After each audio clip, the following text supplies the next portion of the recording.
Après la chute inattendue du régime d'Alpha Condé, Alhousseni Makanra, l'ancien ministre de la Communication, estime que le président de l'Union des forces démocratiques de Guinée, UFDG, a peu de chances d'accéder à la magistrature suprême du pays.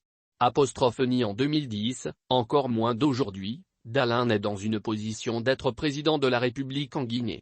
Ceux qui disent qu'il est proche du pouvoir n'ont pas l'expertise nécessaire par rapport à la situation politique guinéenne. Croit savoir à Alhousseni Makanra. En 2010, explique-t-il. On lui a fait croire qu'il a eu 44% alors qu'en réalité, il n'a eu qu'1,060,000 sur 4 millions de voix, soit environ 25% du potentiel électoral guinéen.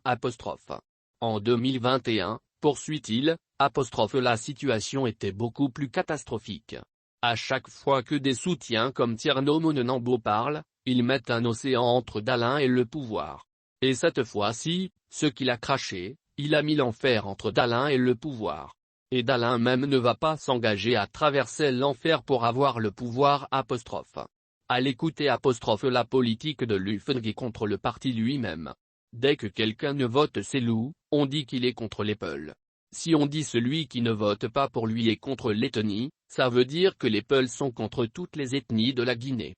C'est comme ça les gens vont réagir. Pourtant, si les autres ne votent pas pour un Peul, ce dernier ne sera pas élu président. C'est l'obstacle pour Dalin. Au dire de Makanra, au premier tour de la présidentielle, il peut être premier, mais au second tour, il n'a aucune réserve de voix.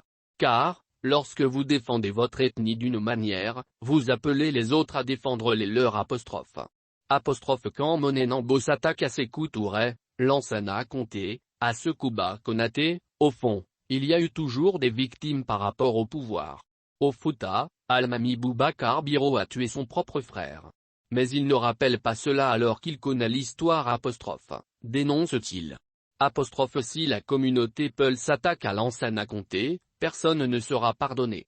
Parce que j'étais là en 1985, les Peuls n'avaient pas de moyens, tout Madina était pour les malinqués. C'est la politique de Lansana Conté qui a inversé la tendance et qui a fait des Peuls de grands commerçants, des milliardaires, de manière pas souvent très catholique. Analyse l'ancien ministre de la Communication.